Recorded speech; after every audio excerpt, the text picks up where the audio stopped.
সিরিজের দ্বিতীয় ওয়ানডে জিতে নিজেদের বাঁচাতে বাংলাদেশের সামনে লক্ষ্য 248 রান, কিন্তু সেই হাঁটু কাঁপানো শুরু। পাওয়ার প্লেতেই নেই 2 উইকেট, 5 রানে সৌম্য সরকার ও নাজমুল শান্ত আউট হন 9 রান করে। বাংলাদেশের স্কোর 2 উইকেটে 38 রান। তৃতীয় উইকেটে তানজিদ তামিম ও তাওহিদ হৃদয় মিলে চেষ্টা করেন শুরুর ধাক্কা সামলানোর, বলে বলে রান তুলে খেলতে থাকেন দুই ব্যাটার। তামিম ও হৃদয় তুলেন 84 রান, ক্যারিয়ারের অষ্টম 50 করে 57 রানে আউট হন তানজিদ তামিম। সোহানকে সঙ্গী করে হৃদয়ে এবার এগিয়ে নেওয়ার চেষ্টা করেন ইনিংস, কিন্তু ক্যারিয়ারের 14তম 50-র পর 60 রানে আউট হৃদয়।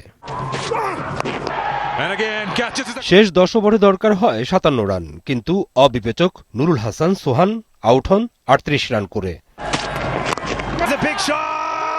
শেষ 30 বলে দরকার 30 রানের, কিন্তু মিরাজের সঙ্গে থাকা রিশাদ দিলেন ক্যাচ, আউট 8 রানে। সঠিক প্যাড আর সঠিক তথ্য দিয়ে এসো সামলে নিব এক হয়ে। Monalisa sanitary napkin. এরপর অধিনায়ক মিরাজ সহ আউট বাকিরা। বাংলাদেশ অল আউট 234 রানে। 13 রানে দ্বিতীয় ওয়ানডে হেরে 1 ম্যাচ বাকি থাকতেই সিরিজ পরাজয় বাংলাদেশের। বাংলাদেশের ব্যাটিং লাইনের অবস্থা এখন যেমন, তাতে জিম্বাবুয়ে রানের পাহাড়ি গড়েছিল। 6 উইকেটে 247 রান করে তারা। যদিও ইনিংসের প্রথম 5 ওভারের মধ্যেই 2 উইকেট হারায় জিম্বাবুয়ে। তাসকিন নেন ব্রায়ান বেনেট ও ইনোসেন্ট কাইয়ার উইকেট। অন্য প্রান্তে অবিচল ওপেনার বেন কারেন দেখেন আরও 2 ব্যাটারের বিদায়, এরভিনকে ফেরান রানা ও মাধেভেরিকে মিরাজ। পঞ্চম উইকেটে সিকান্দার রাজাকে পেয়ে 68 রানের জুটি করেন বেন কারেন।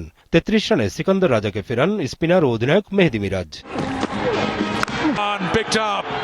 অবশেষে সপ্তম উইকেটে ব্র্যাড ইভান্সের সঙ্গে জুটিটায় দারুণ জমে বেন কারেনের। 99 রান তুলে ইনিংস শেষ করেন তারা।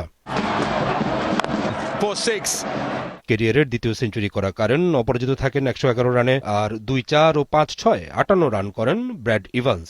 এই বেন কারেনের 2 ভাই স্যাম কারেন ও টম কারেন জন্মসূত্রে খেলেন ইংল্যান্ডের হয়ে। বাবা কেভিন কারেন ছিলেন জিম্বাবুয়ের ক্রিকেটার।